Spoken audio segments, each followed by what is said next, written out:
ஒரு நிமிஷம். வேல்முருகனுக்கு இருக்கிற தைரியம் விடுதலை கட்சி தலைவர் திருமாவளவனுக்கு இல்லை. பாருங்க, திமுகவில் சீட்டு கிடைக்கலன்னு உடனே வேல்முருகன் கட்சி விட்டு வெளியில் போயிட்டாரு. எனக்கு இத்தனை சீட்டு வேணும், இல்லைன்னா நான் வெளியில் போகிறேன்னு சொல்லி தைரியமாக வெளியே போயிட்டார். ஆனால் நம்ம திருமாவளவன் மண்டிட்டு மண்டிட்டு மண்டிட்டு கடைசியில் என்ன பண்ணாங்கன்னா 8 தொகுதியில் கொடுத்தாங்க. அதில் திருமாவளவன் காட்டுமன்னார் கோயிலில் போட்டியிட போகிறதா அறிவித்தார். ஆனால் பாருங்கள், நேற்று அவர் என்ன முடிவு எடுத்திருக்கிறாருன்னா, நான் போட்டியிடலை. சரி, அப்போ அந்த சீட்டு உங்கள் கட்சியில் இருக்கிற உழைக்கிறவனுக்காவது நீ கொடுத்துருக்கணும்ல. ஆனால் காங்கிரஸை தேர்ந்தவருக்கு இவர் அந்த இடத்த கொடுத்துருக்கிறார். யாருடைய அறிவுறுத்தலில்?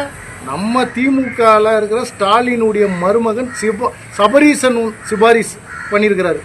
பார்த்துங்க, ஒரு கட்சியின் தலைவர் எப்படி அடிமைப்பட்டு கிடக்கிறாருன்னு சொல்லி.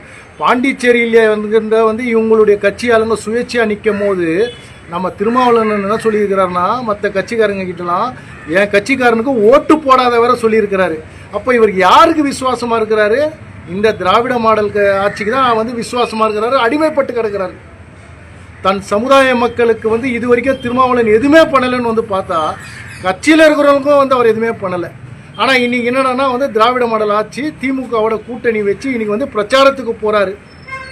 இதுதான் விடுதலை சிறுத்தையுடைய தலைவர் திருமாவளவனுடைய அவல நிலை.